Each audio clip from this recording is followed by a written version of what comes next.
Walter, wanted to start with you and just get your view of where we are right now in this Kavanaugh nomination. The president announcing yesterday that he's expanded it, that the FBI can talk to whomever it wants to talk to as long as that investigation is complete by Friday. Do you view Kavanaugh as more or less likely to be nominated than he was a week ago?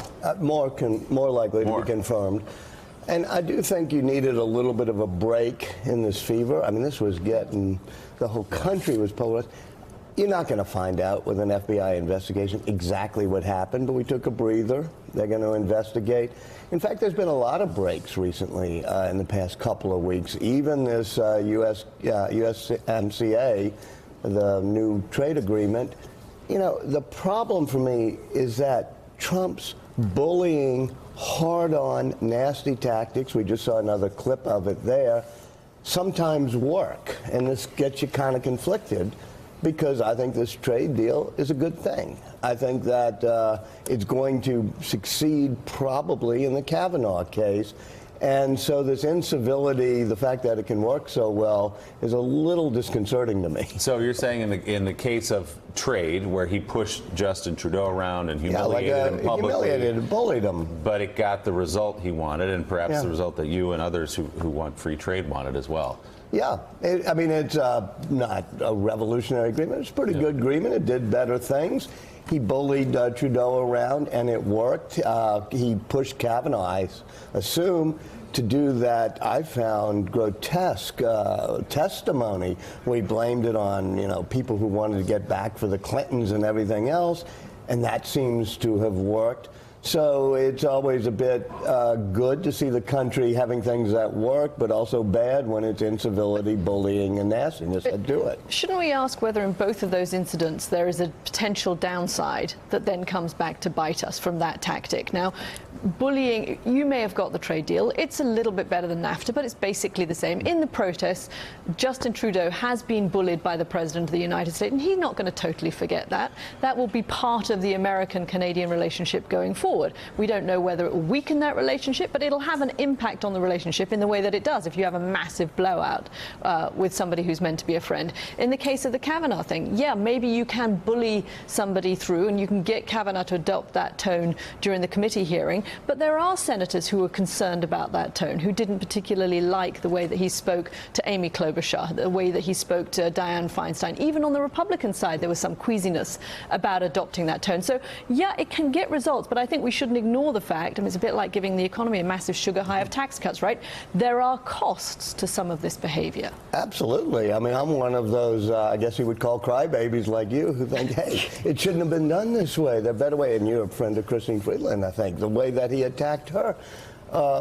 Yeah, it could come back to haunt. But we've been saying for 2 years this is all going to come back to haunt, and it hasn't yet. Right. And I'm just saying I feel a little disconcerted that his tactics, which I find a bit repelling, have kind of worked in the past couple of weeks. And in some ways, some of the fever is broken.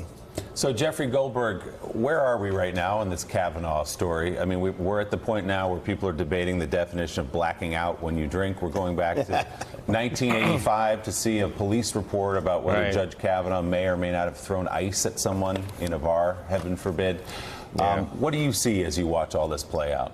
I'm just waiting for Squee to show up. I think that will, all answers will be delivered. I'm with Walter. I think the momentum is behind this nomination. Barring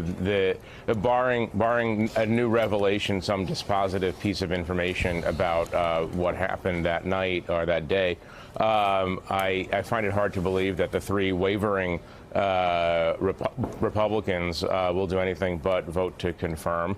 And, you know, it's funny, I woke up this morning thinking along the lines of Walter's thinking, even more so, I thought, wait, Trump could win re-election. I thought to myself, you know, this, you know, we're talking about the, we're talking. I mean, this is I haven't had that thought in a couple of months because it's been so chaotic. But you know, he got the best of the Canadian Prime Minister. Obviously, there are people in my universe, in the foreign policy universe, who would like to see him get the best of the North Koreans, not Canada. But you know, right. Well, you go for your low-hanging fruit. You go for your easy mark. remarks, but you know, there is a brute effectiveness to this method of governance. And I think you're exactly right. You know, the performance by Kavanaugh in that hearing room was directed at making sure that Donald Trump stayed behind him. Donald Trump wanted to see a fighter, and he got a fighter. You know, this is not an. We'll see what happens, but I think it's heading toward confirmation at this moment. I agree. Yeah, let's kind of keep this discussion going because it's very interesting. And Jeffrey, the point you raised about you think that Donald Trump could get reelected, I would put on the table that if the election were held today, Donald Trump would be reelected. But let me ask this question. What is happening to this country when we have a president of the United States who last night goes to Tennessee or Mississippi, but he's going to a couple of other states this week, a president of the United States who, in the midst of all this clamorous events going on in this country, takes to the country like an arsonist to burn down another political party, to vilify people individually. And it's a country now where it's no longer Democrats versus Republicans. It's now coastals versus the inner country. It's obviously liberals versus conservatives. But now we've taken another step. It's now women versus men. And all of it is fed by the President of the United States. And on the front page of the New York Times yesterday, there's a story, migrant children moved under cover of darkness to a Texas tent city. We're not even talking about. Is this who we are? Is this who we are becoming as a country? And does this fuel Donald Trump's reelection? Yeah, I think that's the big question, and I think the next election will probably turn if we get another candidate, if the Democrats nominate another candidate.